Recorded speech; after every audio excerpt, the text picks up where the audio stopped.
ఈ విషయంలో నేను ఎవరిని కనికరించనండి. కఠినమైన నిర్ణయాలు తీసుకుంటాను.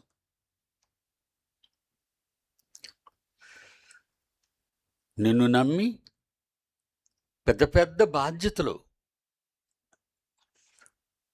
జాయింట్ డైరెక్టర్ అని, డిప్యూటీ డైరెక్టర్లని, అడిషనల్ డిప్యూటీ డైరెక్టర్లని, ప్రిన్సిపాల్స్ అని, లెక్చరర్స్ అని,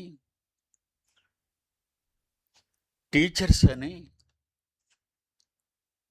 ఎందరినో నమ్మి ఎన్నో బాధ్యతలు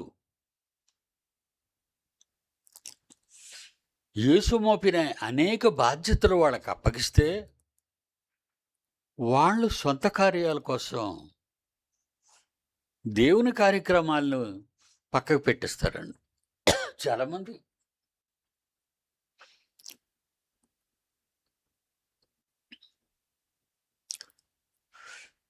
వాక్యం అంతా వింటారు, వాళ్ళ పిల్లల వాక్యం చెప్తే వింటారు.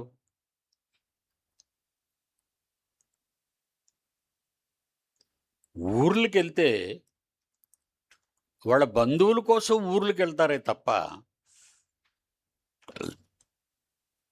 శని ఆదివారాలు వస్తున్నాయి, లక్షవారం ప్రార్థన కూటం వస్తుంది, శుక్రవారం యూత్ మీటింగ్ ఉంది, శని ఆదివారాల్లో ఈవినింగ్ క్లాసులు ఉన్నాయి. అసలు ఈ ఆలోచన అనేది చాలామందిలో లేదండి. ఎందుకంటే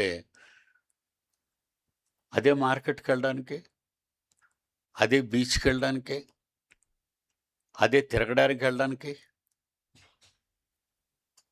ఎక్కడికి వెళ్తారు? దేవుని కార్యక్రమాలు గుర్తురా వాళ్ళకి. అది వాళ్ళ స్వార్థం అండి. పేతురుగారిలాగా నా మనస్సు నీకు తెలీదా తండ్రి, నేను నన్ను అడుగుతున్నాను వ్యసన పడ్డాడట మళ్ళా. ఇంకెంతా తెలుసు కదా యేసు ప్రభువా, నిన్ను ప్రేమిస్తున్నానని మీరు తెలుసుండి మీరు నన్ను ఎందుకు అడుగుతున్నారు అని అంటున్నాడు. అది ఆయన అర్థం. ఎందరెందరో దూరాల భారాలు ఇచ్చి తమ పిల్లల్ని ఎత్తుకుని, పిల్లలకి నెత్తిన గుడ్డ వేసి వాళ్ళు నెత్తిన గుడ్డ వేసుకొని ఎంతో శ్రీమూర్తులు తల్లులు వాళ్ళ పిల్లలు తీసుకొని వస్తుంటారండి సండే స్కూల్కి. చూస్తున్నాను నేను.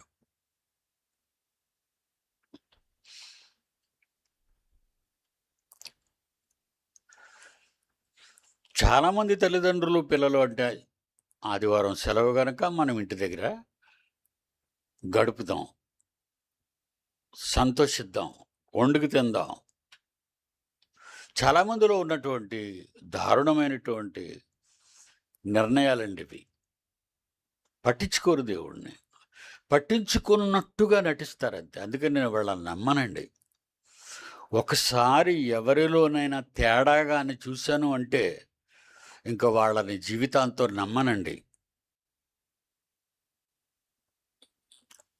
అందుకే అడుగుతున్నాడు, యోహాను కుమారుడు అయిన సిమోను, నీవు నన్ను ప్రేమిస్తున్నావా?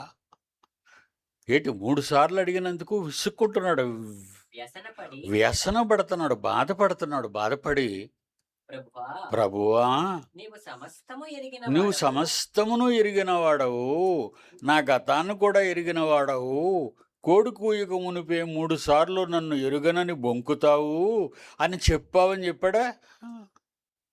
చెప్పడండి. వద్దండి. ఈరోజు జరుగుతున్న ఘోర కలి